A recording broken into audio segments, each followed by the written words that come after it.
Now I'd like to talk about race.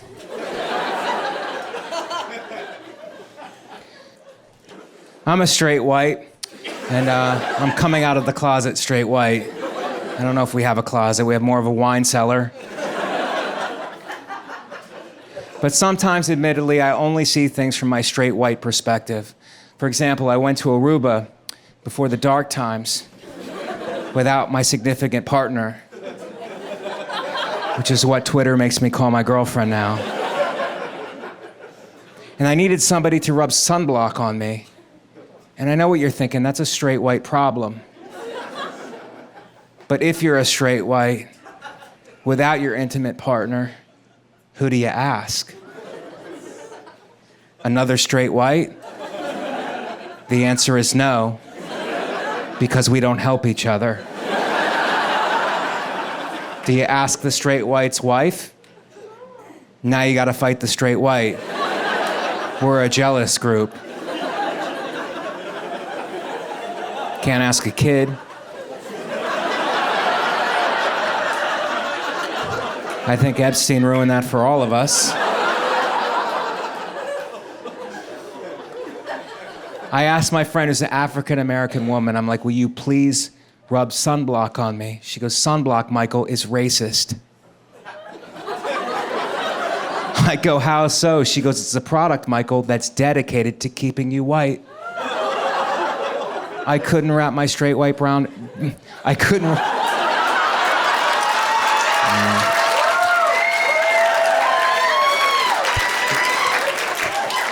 I couldn't wrap my straight white brain around it.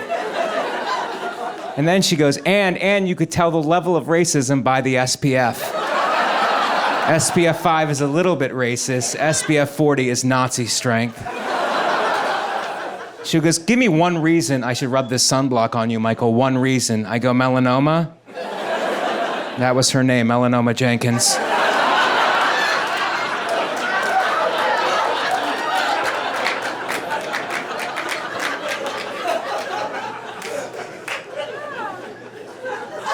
But I am against discrimination in all of its forms, okay? I was on the beach in Aruba, same joke.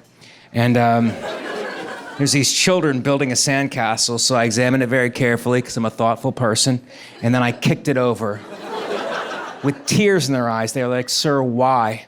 And I was like, because you do not have any wheelchair accessible entrances. This is a castle of discrimination, you little pieces of trash.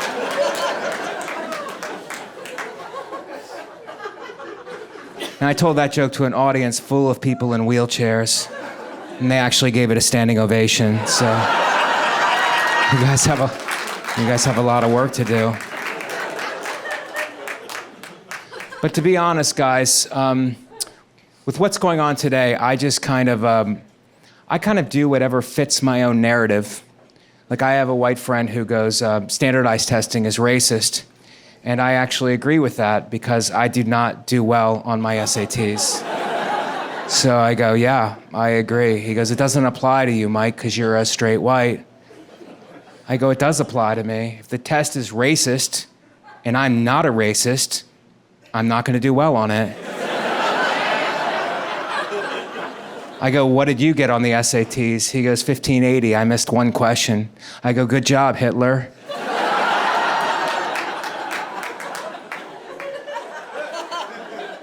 Now I'd like to talk about God.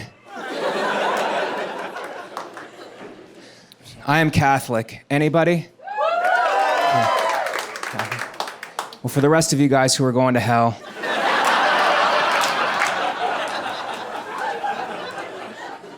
when you're Catholic, what you do is you go to church, you light a candle, and you say a prayer. But I'm a very competitive Catholic, so before I light my candle, I blow everybody else's candle out. So I don't want God getting confused between the nonsense prayers and the ones that are very important. I think even if you're an atheist, you have to admire Jesus as a historical figure. You know, I think he was great, and I don't think he deserved his death, you know? All he did was, cure leprosy, wash people's feet, and just like multiply loaves of bread and turn water into wine. I mean, the guy was a walking after party, basically. And he did not deserve his death, you know? And you know who else didn't deserve their deaths? The guys who were crucified next to Jesus. They were criminals. They were horse thieves.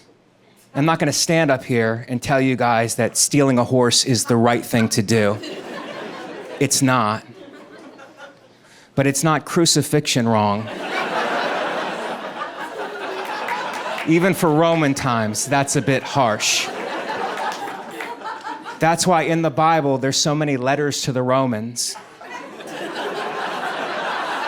People were writing in, "Dear Romans, how about you stop crucifying people for class 3 misdemeanors?" You ever hear of community service, Romans? Or house arrest? Now the story goes, there's a bitter horse thief and a contrite horse thief, and we're all supposed to be like the contrite horse thief and ask for forgiveness. But I actually understand the bitter horse thief. The bitter horse thief had a lot to be bitter about because he's being crucified with Jesus, who has a huge following, even at that time, you know? So Jesus got all the headlines, and Jesus got all the merch. Let's face it. I've never been wearing a cross and had someone come up to me and go, "Which guy was that? Was that the horse thief?"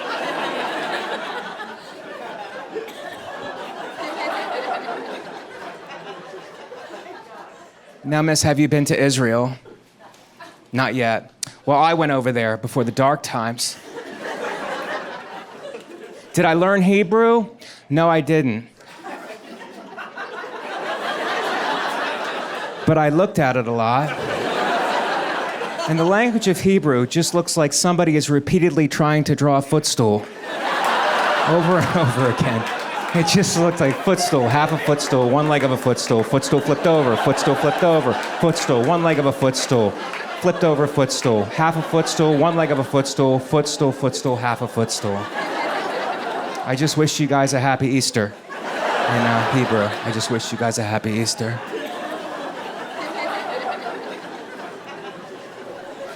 I think Jesus had a bad lawyer. Because it was after his trial, you know, and he's waiting for the verdict, and his lawyer comes back and goes, "I have some good news and I have some bad news. Which would you like first?"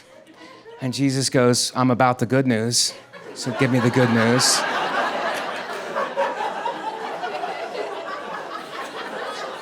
And the lawyer goes, "They've decided on crucifixion." And Jesus goes, "That's the good news? What's the bad news?" The lawyer goes, "The bad news is the Romans have a union, and the union has a contract with the state to perform the crucifixion. But they do not have a contract with the state to carry the cross to the crucifixion site."